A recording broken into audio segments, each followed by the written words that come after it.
La question qui se pose, c'est est-ce que, en gros, on réduit ce tour au duel Pogacar-Vingegaard? Pour moi, non. Basiquement. Et c'est parti. Allez, Dean, commence. Dis-nous ce que tu en penses. Allez, vas-y. Évidemment, on pense à la lutte pour le maillot jaune et ça va être le feuilleton des 3 semaines, mais il n'y aura pas que ça. Tu as parlé de Thibaut Pinot, alors évidemment, il ne sera pas dans la lutte pour le général, mais Pinot, ça va être l'une des attractions de ce tour. Il y a un parcours super attractif avec très peu de chrono, donc propice aux offensives. Pour faire des écarts, pour bouger au classement général, il faudra attaquer et prendre du temps justement sur ces étapes de montagne ou de moyenne montagne. On a des coureurs aussi qui sont tournés vers l'offensive. On a parlé de Pinot, je pourrais te citer Ciccone, l'Italien, et plein d'autres. Donc il y aura évidemment au centre de ce tour l'affrontement entre les deux monstres, Vingegaard et Pogacar. Il y aura plein d'autres autour, plein d'autres choses autour qui feront que ce tour sera Merci, Christian intéressant. Très intéressant. Sur ce, je vais faire 2 ou 3 dîners. Très bien rendu ce Tour de France. Avant de parler des autres, la question moi, que je voulais poser sur Vingegaard-Pogacar, c'était est-ce que la lutte pour le maillot jaune se résume à ces deux-là déjà? Oui. C'est ce que j'allais entamer comme argument. C'est-à-dire, on parle de quoi? Est-ce que la question on parle maillot jaune. Cette lutte-là, si c'est ce cas-là, il me semble qu'il y a débat, sinon on ne serait pas là. C'est des plats, mais je pense qu'il n'y aura pas de débat sur cette lutte-là. C'est déjà bien, en sens qu'on ait deux mecs qui peuvent se tirer la bourre pour une victoire finale, ce qu'on n'avait peut-être pas les 2 années où Pogacar gagne. On a eu un peu peur qu'on a vu Pogacar débouler comme ça, de se dire on va en prendre pour 10 ans et il n'y aura personne contre lui. Quoi. Ouais. Et au final, tu découvres l'année dernière un mec qui est capable, assez jeune, de le bouffer quand l'autre a un peu de fringale. Et du coup, on se retrouve avec un duel qu'on n'a pas. J'ai pas une grande mémoire cycliste, hein, comme vous ne le savez pas, mais j'ai pas souvenir de duel mythique comme celui-là peut-être pour les prochaines années. Le Contador Schleck, oui, le Contador Schleck avait une dizaine d'années. Tour de France pendant plusieurs années. Voilà, le retour des duels. Non mais voilà, je veux dire, au tennis, on aime le tennis parce qu'il y a eu Roger, Nadal, Djoko. On aime c'est ces duels-là aussi, ou ces trios qui nous font kiffer. Et ils s'annoncent grandioses. S'il n'y a pas de lutte, il n'y a pas d'intérêt. Voilà. Est-ce que, donc, un peu de contexte quand même, c'est que Pogacar s'est fait très bobo au poignet au mois d'avril. Alors qu'il n'était pas du tout en forme avant ça, c'est dommage. C'est ça. Saison de malade mental. Donc voilà, fracture, poignet, tout ça. Donc, on ne sait pas trop dans quel état de forme il est. En vrai, bon, il a survolé le championnat de Slovénie. Est-ce que ça compte? Pas trop. Non. Lui, il dit moi, au moins, j'arrive, je suis un outsider. C'est Vingegaard qui a gagné l'année dernière. Il est tenant du titre, c'est lui qui a la pression et il arrive comme le favori. Enfin, est-ce qu'on le prend au sérieux quand il dit ça? Il dit pas qu'il n'est pas en forme, il dit juste. Ouais, il met tout sur l'autre. J'ai pas envie de le prendre au sérieux. Après, il a raison, il est dans cette position-là où il y a une petite interrogation qu'il n'y a pas autour de Vingegaard. Il a raison de dire ah bah allez, on met toute la pression sur l'autre et puis moi je vais faire ma course, quoi. En tout cas, on a vu on a un doute quand même par rapport au peloton international. On a vu que sur le championnat de Slovénie, il y a une marge qui semble quand même similaire à la marge qu'il peut mettre quand il est au top du top de sa forme. Je pense oui, il a raison de dire ça parce que cette blessure, grosse coupure, et vu ce que fait en ce moment Vingegaard, pour le Dauphiné avec 3 minutes d'avance sur Yates, sur le deuxième, quoi. Donc, il les bouffe tous. Il était sur une jambe, il les bouffe tous. Forcément, il est obligé de dire ça, mais derrière, il nous prend quand même pour des trompettes, quoi. C'est très bien que le mec. Mais il l'a quand même dit. Hein. Il a dit ça y est, je suis à 100%. Il n'est peut-être pas à 100%, mais mentalement et physiquement, cette petite coupure lui a fait énormément de bien. Ils avaient prévu, de toute manière, après les classiques, de faire une grosse pause pour préparer le tour. Finalement, c'est une petite blessure au poignet qui l'a pas trop handicapé. Il a continué de pédaler. Hein. Ça fait pas si longtemps que ça qu'il. Après le poignet, disons que pendant court sans douleur. Ça fait pas si longtemps que ça qu'il est vraiment sans douleur. Il y a eu le plâtre qui fait chier pour l'entraîneur, évidemment, mais dès que la telle en plastique est revenue, voilà, dès qu'il remonte sur le vélo à ce moment-là, il dit c'est bon, je sais que je serai prêt en juillet pour le tour. Non, mais il n'y a pas de pavé non plus. Là, ça aurait pu être vraiment un gros problème. Il n'y en a pas au parcours cette année. Donc, il a fait 15 jours en Sierra Nevada. Il a reconnu quelques étapes dans les Alpes. Une semaine d'avance. Non, il est là, il est prêt, il est chaud. Et puis, il va y aller pépouze, puisque voilà, la pression, et ça, elle est réelle sur Vingegaard. Comment il va gérer ça? Ça peut être un atout pour Pogacar, qui a aussi probablement une encore plus belle équipe que l'année dernière. Alors j'allais y venir, c'est donc Mauro Gianetti, le DS de l'équipe UAE, qui a dit qu'il avait pour lui, c'est la meilleure équipe qu'il ait jamais alignée sur le tour, avec Adam Yates, qui sera co-leader d'ailleurs. Enfin, il se réserve une sorte de porte de sortie, pas coéquipier de luxe, plutôt co-leader. On attend de voir. Bon, ça va être vite plié, je pense. Très Mais clairement. peut-être aussi c'était pour faire plaisir à Adam Yates, mais ouais, très bon. C'est plus pour ça ce qu'il dit, je pense. Parce que tu sais très bien qu'on imagine mal Pogačar lâcher au bout de 3 journées, abandonner le tour et tout d'un coup c'est Yates qui va nous le faire gagner. Non, non, c'est un coéquipier de luxe et puis derrière il fait un peu de diplomatie quand il dit ça, mais oui, il y a une belle équipe. Développer un peu là-dessus. Bah, c'est mais- beaucoup plus équilibré en tout cas que ce qu'on a pu voir l'année passée parce que bon, il n'y a pas Roglic déjà chez Jumbo-Visma, ce qui n'est pas anodin. Ils n'ont pas Kreuzweig non plus puisqu'il s'est fait l'omoplate, si je dis pas de bêtises, en tombant il n'y a pas longtemps. Et puis de l'autre côté, chez UAE, maintenant tu as Maïka, mais tu as aussi du coup Adam Yates qui est en super forme, on l'a vu sur le Dauphiné. Ouais. Il y a aussi, je crois, Mühlberger, je dis pas de bêtises. Et également Carlos Soler. Bon, Carlos Soler, sa forme, elle est toujours un peu Ouais, fluctuante. c'est un mec qui s'est grimpé. Mais on voit qu'en montagne, on peut aussi citer Michael Bierg qui a fait un bon Dauphiné, qui sait pas mal grimper. Il y a une ossature autour de Pogačar qui est beaucoup plus. Parce que c'était le problème de solide. l'année dernière. Bon, après, ils n'avaient pas été aidés par les pépins, Le Covid, les chutes, les les pépins de chutes. santé, tout ça, mais c'était Pogačar contre la grosse Jumbo, Ouais, le pauvre, c'était dur. Bon, après, Maïka avait dû abandonner tout ça, mais parlons un peu de Vingegaard, parce qu'on a parlé de Pogačar. Vingegaard, lui, c'est vraiment le tour. Le mec, il a écrasé le Dauphiné. Jamais. Enfin, il peut compter sur sa machine de guerre, la Jumbo.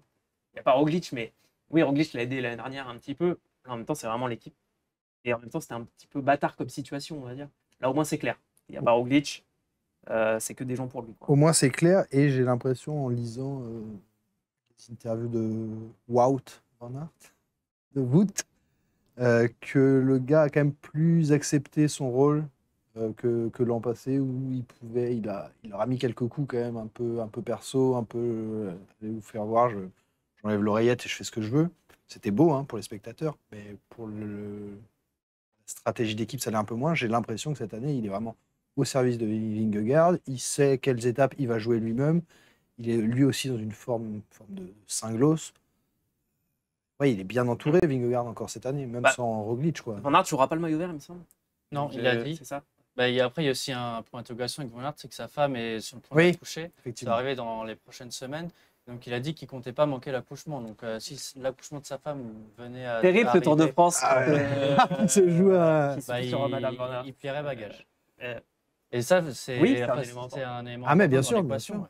Ouais, non, Parce c'est que clair. s'il abandonne alors qu'il reste 2 semaines ou 1 semaine et demie, C'est quand même dingue d'imaginer dans cet événement-là, avec cet objectif-là, partir, même si c'est le plus bel événement d'une vie, j'imagine, d'assister à la naissance de son enfant, mais se dire, les gars, je plie bagage, vous vous démerdez, moi je vais.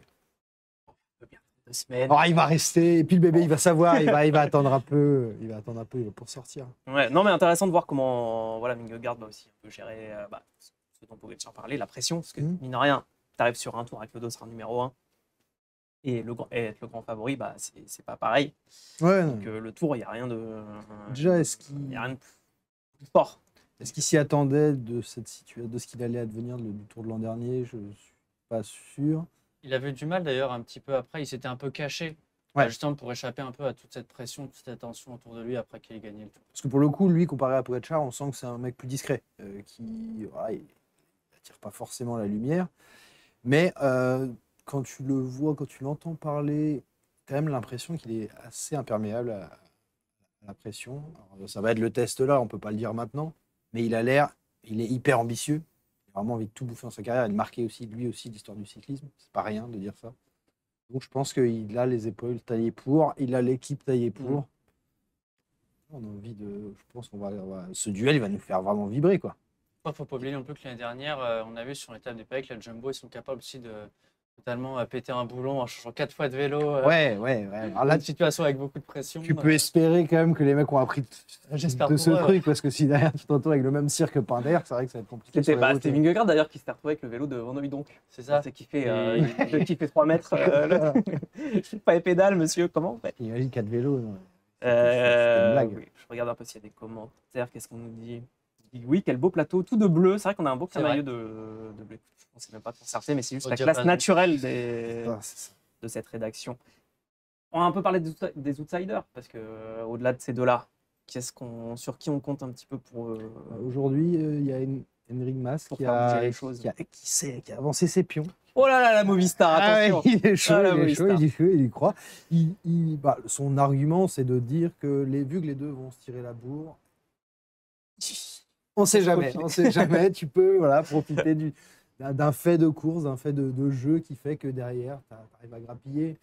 C'est surprenant de l'entendre à ce point-là dire qu'il va jouer quelque chose. Donc pour lui, jouer quelque chose, c'est jouer le podium du Tour. Bon, après, pourquoi pas. Il avait fait 3 fois deuxième de la Vuelta, donc c'est dans l'ordre des choses. Oui, non, quand même. c'est vrai. Oui, donc lui, il fait partie de ceux qui se sont déclarés derrière. Je sais pas, Oui, il dit, en parle gros, il dit de- c'est pas impossible, je crois. Il dit ça, il dit. Oui. C'est assez homogène, en fait, derrière les deux.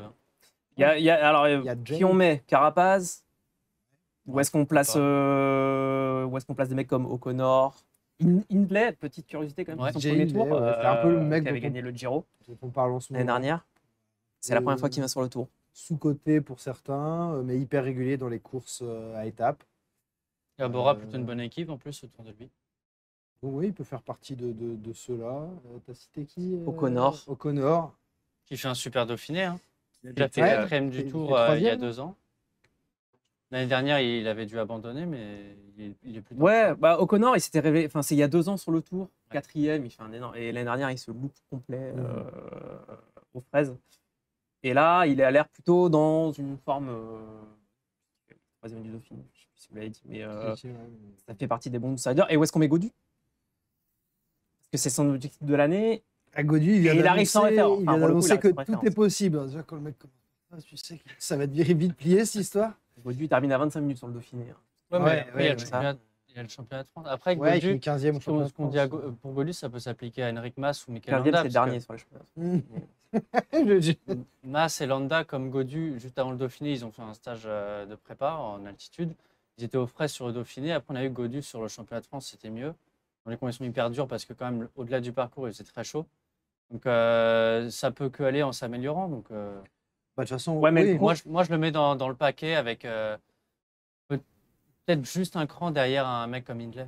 Est-ce que le problème de ce tour, c'est que justement Gaudu, il sera chaud à partir de une semaine et demie de course, et que en fait le tour il va ça vite se commence, jouer, ça possiblement. Ouais. commence ce week-end quoi. Et pour de vrai, enfin, je veux dire, on n'a pas une semaine avec des étapes de plat pour des sprinters pour se mettre en jambes. À partir du moment où il n'y a pas de chrono, de vrai chrono, tout est possible. Hein, franchement, c'est le meilleur tracé pour les coureurs français prétendants en général que moi, j'ai jamais connu. Hein. Il n'y a pas de vrai chrono de spécialiste. Il y a un chrono de 22 bornes, mais qui est vraiment à l'avantage des grimpeurs qui vont pouvoir plus que limiter la casse. Donc, tout est possible. Hein. Moi, un 3e place pour Gaudu, je pense que c'est jouable. C'est plus dans ce qui dégage en ce moment. Plus que même de ce qui monte sur la course, c'est l'impression que le mental n'y est pas là. Et sa dernière interview là, qui est sortie tout à l'heure, l'équipe, c'est limite forcé. Alors c'est peut-être la seule solution, hein, la méthode Coué. Oui, je vais y arriver, oui, je vais y arriver. Il y a Sauf des qu'il a espoirs. l'impression qu'il n'est pas du tout où il pensait Ouais. être à ce moment-là de l'année quand il a fait sa prépa quoi. Je sais pas ce que Madio peut parler après. Ça va dépendre si Thibaut est on fire, elle l'emmène sur ses épaules. Après, Thibaut, il aura aussi d'autres choses à faire. Ah Par oui, lui-même. c'est ça aussi. Mais bon, il a quand même répété. Hein. C'est d'abord pour David, ce tour. Ça va se passer. Va falloir voir cette entente-là.